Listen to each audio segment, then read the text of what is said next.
बच्चों, क्या हाल है? कैसे हो सभी लोग? अपन एग्रीकल्चर में 7वां चैप्टर पढ़ रहे थे और अपन उसमें बृहद पोषक तत्वों के कार्य पढ़ चुके थे। ठीक है, कुछ तत्वों के पढ़ चुके थे और कुछ तत्वों के आज अपन पढ़ते हैं। ठीक है, अपन कैल्शियम तक पढ़ चुके थे। इसके बाद में अपन आज पढ़ते हैं मैग्नीशियम के कार्य। लेसन कौन सा पढ़ रहे थे? 7वां, पादपों में पोषक तत्व। ठीक है, ये चैप्टर अपन पढ़ रहे हैं। ठीक है, मैग्नीशियम के कार्य, पादपों में मैग्नीशियम क्या क्या कार्य करता है उसके बारे में बात करें तो मैग्नीशियम क्लोरोफिल का एक मेन घटक होता है, अवयव होता है। मैग्नीशियम क्लोरोफिल का एक अवयव है, मुख्य अवयव होता है। मैग्नीशियम क्लोरोफिल का मुख्य अवयव होता है जो पौधे में हरापन लाने के लिए उत्तरदायी होता है। मतलब क्लोरोफिल के द्वारा पौधे की पत्तियों का रंग हरा होता है, तो हरेपन के लिए ये उत्तरदायी होता है। ठीक है, इसके अलावा ये प्रकाश संश्लेषण की दर को बढ़ाता है। मैग्नीशियम पौधों में प्रकाश संश्लेषण की दर को बढ़ाने का भी कार्य करता है। क्लियर? इसके अलावा मैग्नीशियम पौधों में प्रोटीन, वसा, कार्बोहाइड्रेट, प्रोटीन, वसा एवं कार्बोहाइड्रेट के उपापचय से संबंधित एंजाइमों का सक्रियण करता है। प्रोटीन, कार्बोहाइड्रेट एवं वसा से संबंधित, वसा के उपाप से संबंधित एंजाइमों का सक्रियण करता है।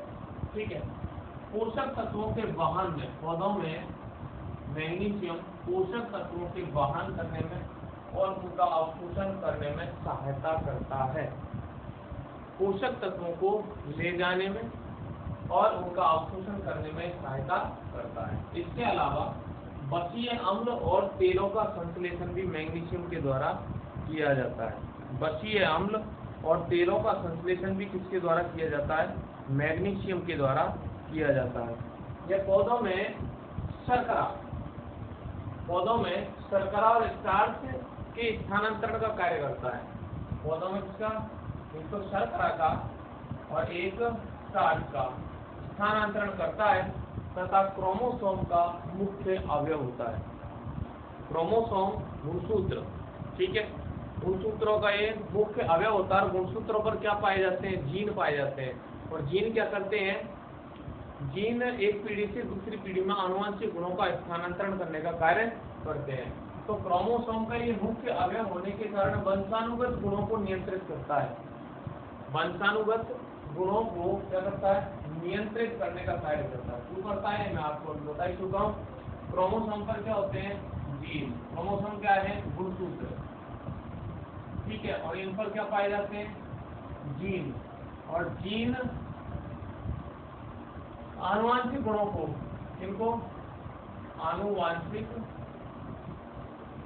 गुणों को एक पीढ़ी से दूसरी पीढ़ी में स्थानांतरित करता है। ठीक है, तो वंशानुगत गुणों के नियंत्रण में सहायक होता है। पॉलीराइबोसोम का मुख्य भाग बनाता है। पॉलीराइबोसोम का एक मुख्य भाग होता है कौन? मैग्नीशियम। क्लियर? इसके अलावा फास्फोरस को ग्रहण करना और उसके स्थानांतरण में भी सहायक होता है। फास्फोरस को ग्रहण करने का कार्य करता है और उसका स्थानांतरण करने का भी कार्य मैग्नीशियम के द्वारा किया जाता है। ठीक है, इसके अलावा पौधों में नाइट्रोजन, मेटाबॉलिज्म से संबंधित फास्फोराइलेशन क्रियाएं आदि मैग्नीशियम के द्वारा उत्प्रेरित होती है। कौन कौन सी? एक तो नाइट्रोजन, पौधों में नाइट्रोजन, मेटाबॉलिज्म से संबंधित जो फास्फोराइलेशन की क्रिया होती है वो किसके द्वारा होती है? मैग्नीशियम के द्वारा संपन्न होती है। ठीक है, इसके बाद ये मैग्नीशियम के कार्य, ठीक है, ध्यान से वो पढ़ना। इसके बाद सल्फर या गंधक के कार्य आते हैं। पौधों में सल्फर या गंधक क्या कार्य करते हैं? ठीक है, तो देखो ये पर्णहरित, जैसे यहाँ पर मैं मैग्नीशियम के कार्य में देखा कि क्लोरोफिल अवयव होता है, पौधों का मुख्य अवयव है। ये पर्णहरित का मुख्य अवयव तो नहीं होता है, पर्णहरित का अवयव तो नहीं होता है, लेकिन पर्णहरित बनने में और पौधों की वानस्पतिक वृद्धि में सहायता जरूर करता है। पर्णहरित के निर्माण में अवयव कतई नहीं है, लेकिन पौधों में पर्णहरित का निर्माण हो इससे और वानस्पतिक वृद्धि उसमें ये सहायक होता है, तो सहायता करता है। ठीक है। इसके अलावा सल्फर पौधों की जड़ों की वृद्धि के लिए और पौधों में बीज बनने में सहायता करता है। पौधों की जड़ों की वृद्धि और बीज बनने में सहायता करता है। दलहनी जो फसलें हैं, दलहनी मतलब दाल वाली, दलहनी जो फसलें हैं उनकी जड़ों की ग्रंथियों के निर्माण को ये बढ़ाने का कार्य करता है। कौन? सल्फर। सल्फर दलहनी फसलों की जड़ों की ग्रंथियों के निर्माण में वृद्धि कर देता है। ये इसके अलावा सल्फर तिलहनी फसलों, तिलहनी मतलब तिल वाली फसलें, तिल वाली फसलें, ठीक है, में वसा की वृद्धि करता है। इसके अलावा तेल में जो गंध आती है उसको भी बढ़ाने का कार्य सल्फर के द्वारा किया जाता है। तेल की गंध को बढ़ाने का कार्य भी कौन करता है? सल्फर के द्वारा किया जाता है। साथ में पौधों में रोग प्रतिरोधक क्षमता को भी बढ़ाता है। रोगों से लड़ने की जो ताकत होती है उसको बढ़ाने का काम कौन करता है? सल्फर करता है। क्लियर? तो पौधों में रोग प्रतिरोधक क्षमता को ये बढ़ाता है। इसके अलावा सल्फर प्रकाश संश्लेषण से संबंधित एंजाइमों का सक्रियण करता है। सल्फर प्रकाश संश्लेषण से संबंधित एंजाइमों का सक्रियण करता है तथा कार्बोहाइड्रेट उपापचय में सक्रियता दर्शाता है। ठीक है, कार्बोहाइड्रेट के उपापचय में सक्रियता को बढ़ाता है, ये कहते हैं। इसके अलावा सल्फर चारे में नाइट्रोजन और सल्फर अनुपात को कम करता है। सल्फर, ध्यान से सुनना, सल्फर चारे में नाइट्रोजन और सल्फर के अनुपात को कम कर देता है, जिसके कारण चारे की गुणवत्ता बढ़ जाती है। सल्फर नाइट्रोजन और सल्फर के अनुपात को चारे में कम कर देता है, जिसके कारण चारे की गुणवत्ता बढ़ जाती है। ठीक है। इसके अलावा सल्फर प्रोटीन संश्लेषण के लिए भी आवश्यक होता है। सल्फर प्रोटीन संश्लेषण के लिए भी आवश्यक होता है। ठीक है। सल्फर किसमें? प्रोटीन के संश्लेषण, यानी पॉइंट है, सल्फर प्रोटीन संश्लेषण के लिए आवश्यक घटक होता है। क्यों? क्योंकि सल्फर सिस्टीन, सिस्टाइन और मेथियोनिन, देखो सल्फर किसका? सल्फर सिस्टीन, सिस्टाइन, एमिनो अम्ल और मेथियोनिन,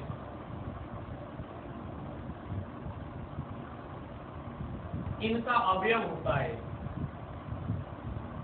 ठीक है, किसका? सिस्टीन, सिस्टाइन, एमिनो अम्ल और मेथियोनिन का अवयव होता है, इसलिए सल्फर प्रोटीन के संश्लेषण के लिए आवश्यक होता है। क्लियर? अगला पढ़ते हैं जिंक के कार्य। ठीक है, तो जिंक पौधों के ऑक्सीकरण में सहायक होता है। इसके अलावा जिंक अप्रत्यक्ष रूप से पर्णहरित की रचना में, जिंक अप्रत्यक्ष रूप से पर्णहरित की रचना में लोहा, तो लोहा है, और दूसरा है मैग्नीशियम के साथ सहायक होता है। ठीक है, पर्णहरित की रचना में लोहा और मैग्नीशियम के साथ सहायक होता है। उसके अलावा जिंक पौधों की पानी चूसने की क्षमता को बढ़ाता है। बहुत इंपॉर्टेंट पॉइंट है, पौधों की पानी चूसने की क्षमता को बढ़ाता है। पानी चूसने की क्षमता को बढ़ाने का कार्य कौन करता है? जिंक। ठीक है। इसके अलावा प्रकाश संश्लेषण और नाइट्रोजन उपापचय में महत्वपूर्ण स्थान भी रखता है। जिंक प्रकाश संश्लेषण और नाइट्रोजन उपापचय में महत्वपूर्ण स्थान रखता है। जिंक पौधों में आरएनए के विघटन को रोकता है। जिंक पौधों में आरएनए के विघटन को रोकने का कार्य करता है। ठीक है, इसके अलावा जिंक पौधों में प्रोटीन और कैरोटीन, तो प्रोटीन है और एक है कैरोटीन का संश्लेषण करता है। ठीक है, पौधों में किसका, प्रोटीन का और कैरोटीन का संश्लेषण करता है। इसके अलावा जिंक पौधों में ऑक्सीन पादप हार्मोन के सांद्रण को नियंत्रित करता है। ऑक्सीन पादप हार्मोन है, ऑक्सीन, और उसके सांद्रण को नियंत्रित करने का कार्य भी किसके द्वारा किया जाता है, जिंक के द्वारा किया जाता है। ठीक है, कोशिका संरचना को सामान्य बनाने में भी जिंक अच्छा योगदान देता है। कोशिका की संरचना को सामान्य बनाने में भी जिंक अच्छा योगदान देता है। IAA के निर्माण में, IAA क्या है, इंडोल एसिटिक एसिड। IAA की फुल फॉर्म क्या है, IAA, तो ये है इंडोल एसिटिक एसिड,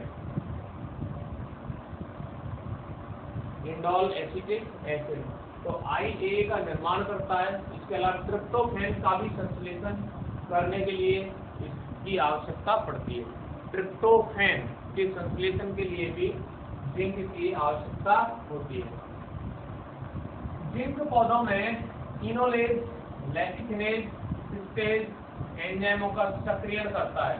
कौन कौन से, इनोलेज, लैटिथिनेज, सिस्टेज एंजाइमों का सक्रियण करता है। इसके अलावा जिंक कार्बनिक एनहाइड्रेज, एल्कोहल और डिहाइड्रोजिनेज, वापस सुनना, जिंक पौधों में carbonic anhydrase, alcohol, dehydrogenase, pyruvic carboxylase, peptidase एंजाइमों का अंग होता है।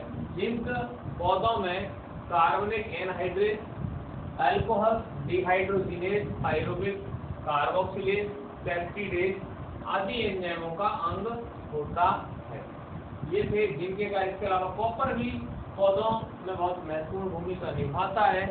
तो आइए देखते हैं अपन कॉपर के क्या कार्य हैं, कॉपर या तांबा क्या काम करता है। तो एक तो ये विटामिन ए की वृद्धि करने का कार्य करता है, क्योंकि विटामिन ए की वृद्धि करने का कार्य करता है।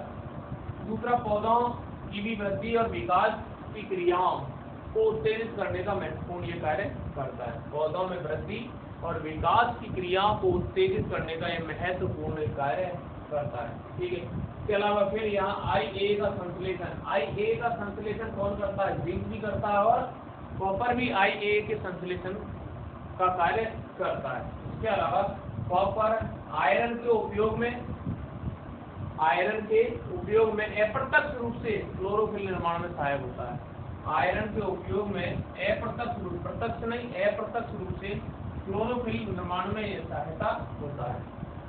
ठीक है, जहाँ पर पौधों में कवकों का रोग लगता है, जहाँ पौधों में कवकों का रोग लगता है, तो वहाँ पर कॉपर का उपयोग किया जाना चाहिए। मतलब क्या, जो कॉपर है या तांबा है, वो पौधों में कवक रोगों का नियंत्रण करता है, कवक रोगों को नियंत्रित करता है। श्वसन क्रिया को भी ये प्रभावित करता है। कॉपर पौधों में श्वसन क्रिया को प्रभावित करने का कार्य भी करता है। क्लियर? तो ये थे जिंक और कॉपर के जिंक और कॉपर के कार्य। ठीक है।